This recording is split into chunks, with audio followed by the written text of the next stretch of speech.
Well, for the Philadelphia Eagles, it looks like the Eagles have got some really good news coming out of practice. We have some big news on Haason Reddick right now that is very, very interesting. And we are going to be going through Tampa Bay's injuries. Seems like 2 players are officially out for Tampa and a lot more. Like I said, take things with a grain of salt, but let's go over all of it. A killer buried, but not dead. Darren, we better turn around. Because I've seen enough horror movies to know any weirdo wearing a mask is never friendly. Yo, what is going on, guys? So a lot to go over today. Not too much, but I think there's some good news. There's some weird news. There's a lot of stuff going on. Now, I want to go through the weird news first, or the news that I really want to get out of the way before anything. And this is news on Haason Reddick. Oh, Joe, here we go again with the Haason Reddick news. Yes, I know, but you know what? If it's out there, it's going to be, I want to see where this whole thing goes. I have been interested in this situation, but this is the news going forward here.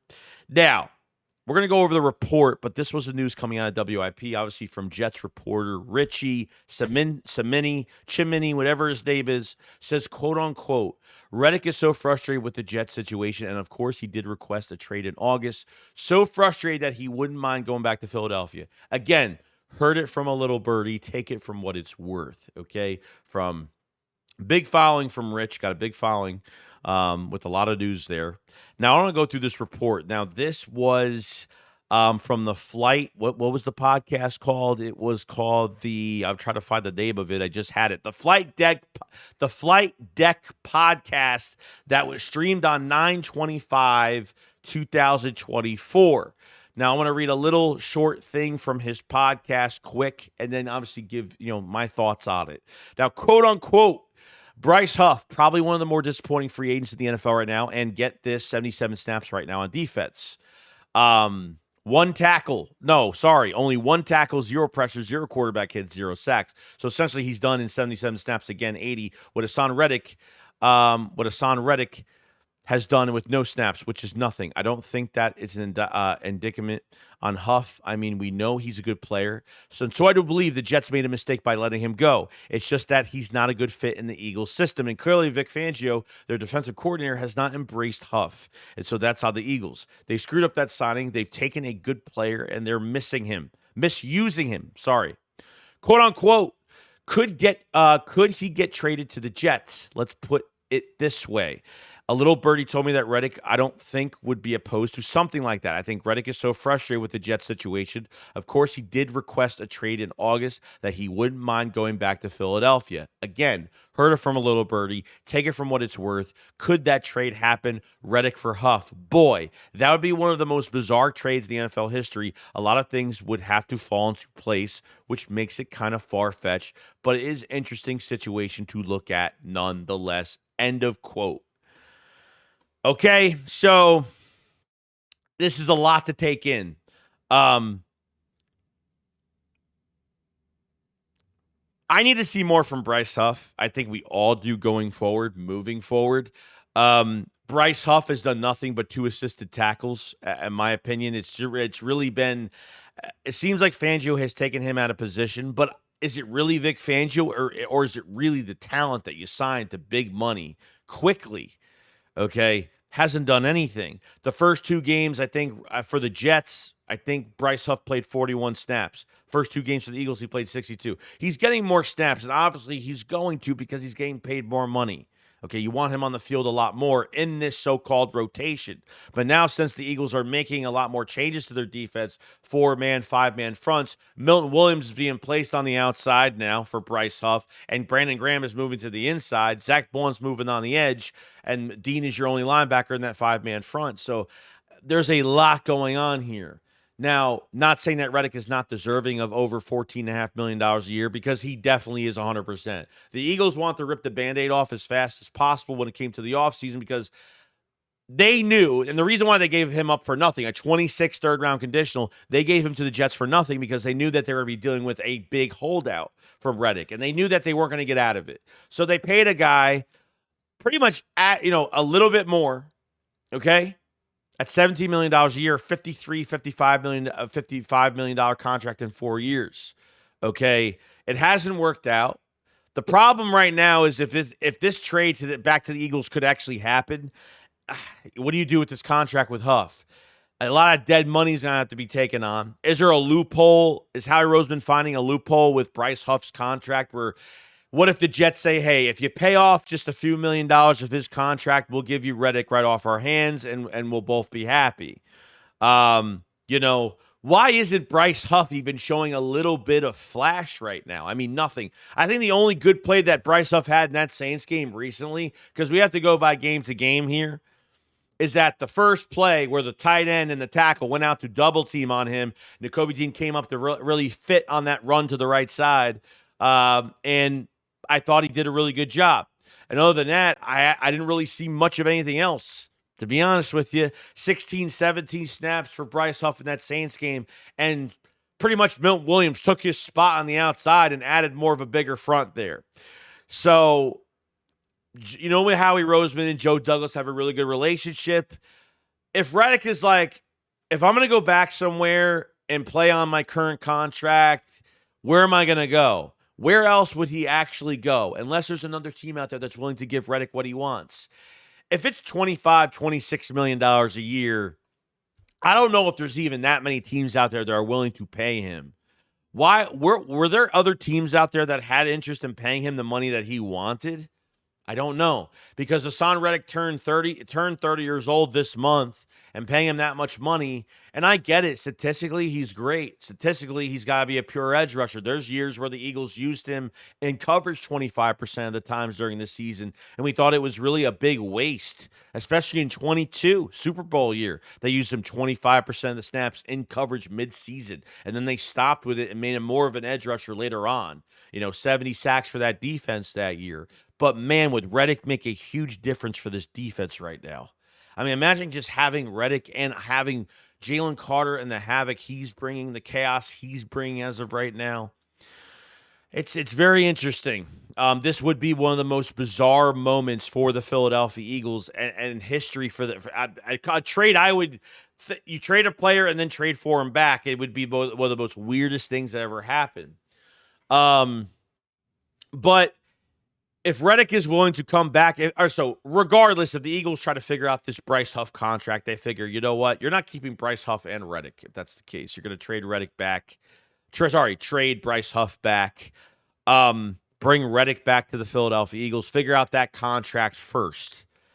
If you got to throw Reddick like a couple $1 million to make him feel satisfied, to make him feel whole a little bit, to where, hey, let him make a few $1 million more this year. Let him play out the year. He's got no choice. He has a choice. I mean, realistically, there's got to be something on the table that the Jets are offering, but for some reason, it's not there right now. Reddick didn't get traded to play on the rest of his $14.5 million contract this year. So, we're going to see what happens with this. Like I said, it's an interesting report. Could Howie, the bye week's coming up. The bye week is coming up for the Eagles. So there's a lot of room for Howie to sit back, relax, and get some things done. And we'll see where it goes from here going forward. Now, on the bright side of news for the Philadelphia Eagles, we have A.J. Brown, Lane Johnson. A.J. Brown having his first practice back. Now, he's definitely not playing Sunday. I really doubt it. I think you have to have a specific amount of practice throughout the week to even play on Sunday anyway, if that's for NFL-mandated rules. But with A.J. Brown coming back right now, it's great timing because the bye week is around the corner.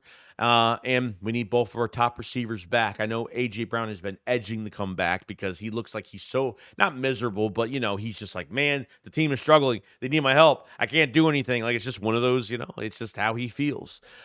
Losing your 1A, your 1B receivers. Devontae Smith definitely not playing this week.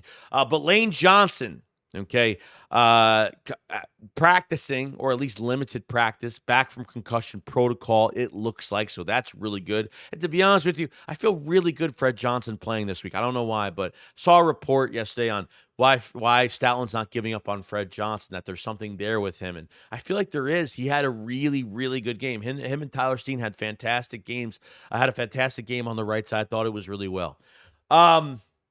A.J. Brown in general is interesting because with A.J. Brown, I think we have to really be realistic and say if he's not ready, if he's 88% healthy right now, I just don't think you play him. Tampa Bay's got injuries on that defense right now.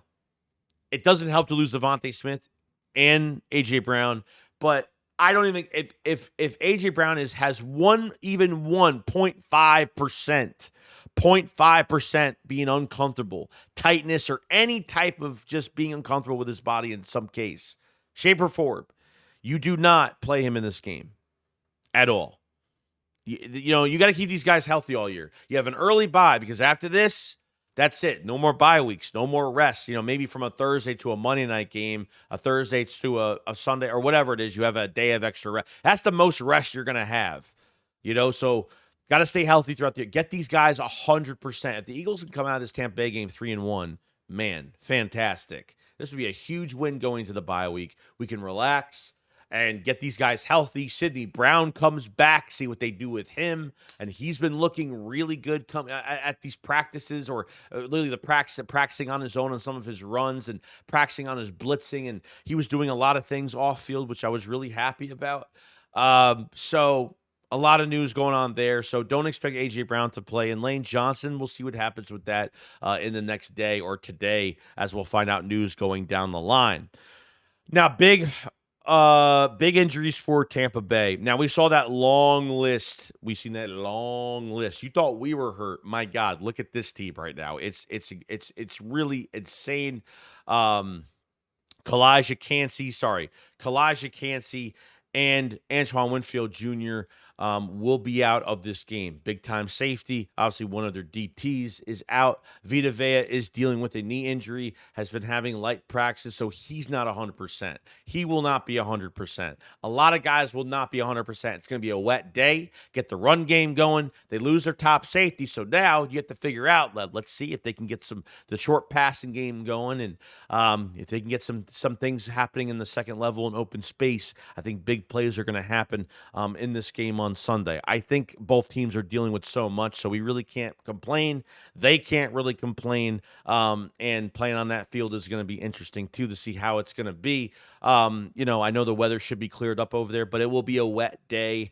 You want to keep the ball as safe as possible when it comes to running the football with Saquon Barkley, double tight end sets, maybe adding another running back in there. Will Shipley hopefully getting some playing time. Maybe we'll see what happens at these receivers for the Eagles, Jahan Dotson, and obviously see what they do with John Ross and see what they do with some of the others at punt return, and to see the amount of production we can get from our receivers going to this game and who's going to really step up. This might be Jahan Dotson's game to really shine and do a little bit of, I'm not saying he's going to have 200 yards receiving, but at least somebody could pull up with, 60, 70 yards for the day. Someone to have a nice one or two really big plays that really changes the game around a little bit for the Philadelphia Eagles.